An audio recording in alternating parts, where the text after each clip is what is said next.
Ration card ધારકોને અનાજ મળવામાં થતી મુશ્કેલી, લાઈનો અને ભીડમાં તડકામાં સિનિયર સિટીઝનને પડતી હાલાકી. જ્યારે દુકાનદાર દ્વારા સર્વર ડાઉન હોવાના કારણે હાલાકી વધી હોવાનો બચાવ.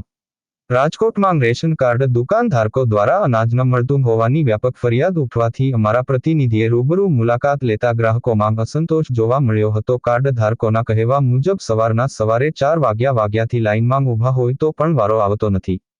આ કારણોસર દુકાનદારને મળતા તેઓના કહેવા મુજબ સર્વર ડાઉન અને જે ડિવાઇસ આપેલું છે તે બરાબર વર્ક ન કરતું હોવાના કારણે હાલાકી ભોગવવી પડે છે. અહેવાલ ગિરિરાજસિંહ રાણા.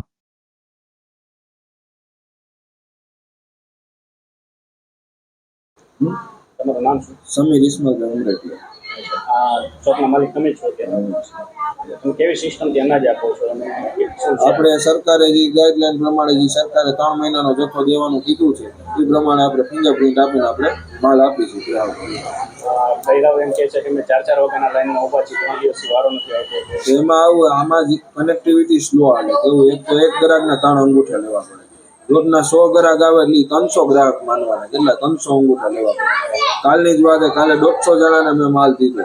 150 જણા એટલે 450 અંગૂઠા થયા. એક ગ્રાહકના 3 અંગૂઠા લેવા પડે. અને આ પાછો દિવસ સરકારે નવું કાઢ્યું છે. નવું દિવસ કાઢ્યું ને એમાં કનેક્ટિવિટી સ્લો હાલે છે. અને પહેલાનું દિવસ હતું ને એમાં કનેક્ટિવિટી ફૂલ હાલતી, ગાયકા ફિંગરપ્રિન્ટ આવતા. અને તમે ટોકન સિસ્ટમ જે કરી છે એમાં કેવી રીતે છે? ટોકન સિસ્ટમમાં તમે કેવી રીતે સુવિધા છે? ટોકન જે રોજ ગ્રાહક આવે એ બધા ટોકન દઈ દેવાના, લાઈન પ્રમાણે બધા જેમ ટોકનમાં બોલતા જાય એ રીતે બધા આવતા જાય.